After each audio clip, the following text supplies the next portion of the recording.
Hello दोस्तों, welcome to my channel kids story bag. चलिए सुनते हैं आज की कहानी। और आज की कहानी का शीर्षक है भगवान के भरोसे। सूर्य अस्त हो चला था। आकाश में बादल छाए हुए थे। नीम के एक पेड़ पर ढेर सारे कौवे रात बिताने के लिए बैठे हुए थे। कौवे अपनी आदत के अनुसार आपस में एक दूसरे से काऊ काऊ करते हुए झगड़ रहे थे। उसी समय एक मैना आई और रात बिताने के लिए नीम के उस पेड़ की एक डाल पर बैठ गई। मैना को देखकर सभी कौवे उसकी ओर देखने लगे। बेचारी मैना सहम गई। डरते हुए बोली, अंधेरा हो गया है, आसमान में बादल छाए हुए हैं, किसी भी समय पानी बरस सकता है। मैं अपना ठिकाना भूल गई हूँ।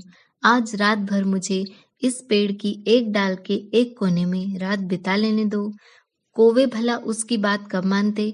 उन्होंने कहा, यह नहीं हो सकता, यह पेड़ हमारा है, तुम इस पेड़ पर नहीं बैठ सकती हो, भागो यहाँ से।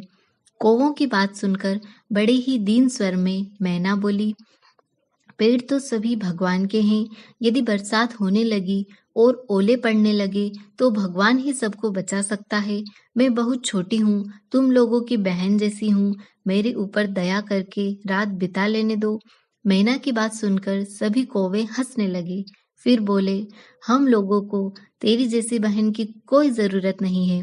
तू भगवान का नाम बहुत ले रही है, तो भगवान के सहारे यहाँ से जाती क्यों नहीं। यदि तू यहाँ से नहीं जाएगी तो हम सब मिलकर तुझे मार भगाएंगे। और सभी कौवे मैना को मारने के लिए उसकी ओर दौड़ पड़े। कौवों को काऊ काऊ करते हुए अपनी ओर आते देखकर मैना वहां से जान बचाकर भागी। वहां से थोड़ी दूर एक आम के पेड़ पर अकेले ही रात बिताने के लिए मैना एक कोने में छिपकर बैठ गई। रात में तेज हवा चली। कुछ देर बाद बादल बरसने लगे और इसके साथ ही बड़े बड़े ओले भी पड़ने लगे। ओलों की मार से बहुत से कौवे घायल होकर जमीन पर गिरने लगे। कुछ तो मर भी गए। मैना आम के जिस पेड़ पर बैठी थी, उस पेड़ की एक डाल टूट गई। आम की वह डाल अंदर से खोखली थी।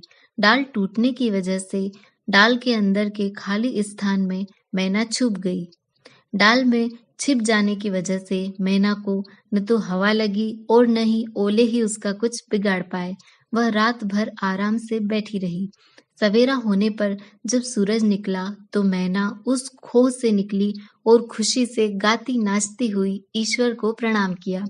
फिर आकाश में उड़ चली। मैना को आराम से उड़ते हुए देखकर जमीन पर पड़े घायल कौवों ने कहा, अरे मैना बहन, तुम रात को कहाँ थी? तुम्हें ओलों की मार से किसने बचाया?